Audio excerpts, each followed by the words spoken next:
கைது செய்யப்பட்ட பத்திரப்பதிவுத்துறை டிஐஜி ரவீந்திரநாத்தின் பினாமி இந்திரா மீது விசாரணை நடக்குமா? சமீபத்தில் பார்த்தீங்கன்னா பத்திரப்பதிவுத்துறை டிஐஜி ரவீந்திரநாத் இவரை கைது பண்ண வைத்தோம். இவருடைய பினாமி யாருன்னா இவர் தான். இவர் இந்திரா பெயர், ஆண்டிப்பட்டியைச் சேர்ந்தவர்.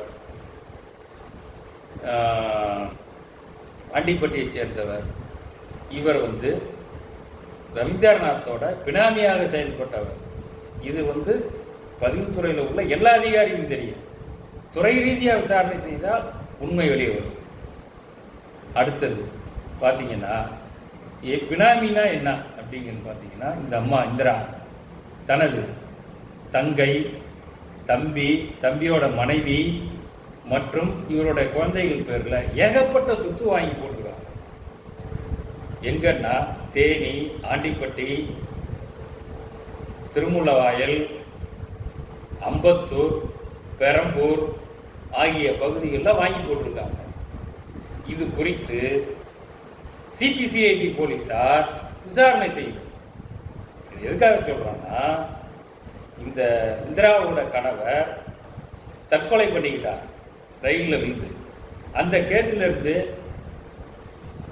ரவீந்திரநாத் தான் காப்பாற்றினார். அதே மாதிரி வெஸ்ட் மாம்பலத்தில் ஒரு பத்திரம் பதிவு பண்ணுறார். வீட்டில் போய் ஒரு பைத்தியகாரமாகிட்ட அந்த பைத்தியம் செத்து போச்சு, தற்கொலை பண்ணிக்கிட்டு. அதுக்கு இவங்க தான் காரணம். இவங்க மேலே எஃப்ஐஆர் போட்டாங்க. எஃப்ஐஆர் போட்ட அந்த இதிலிருந்து விடுதலையாக கொண்டு வந்தது இதே ரவீந்திரநாத் தான் என்பதை தெளிவுபடுத்துகிறேன். விரைவில் இன்னும் பல திடுக்கிடும் தகவல்கள் வர உள்ளது. நன்றி, வணக்கம்.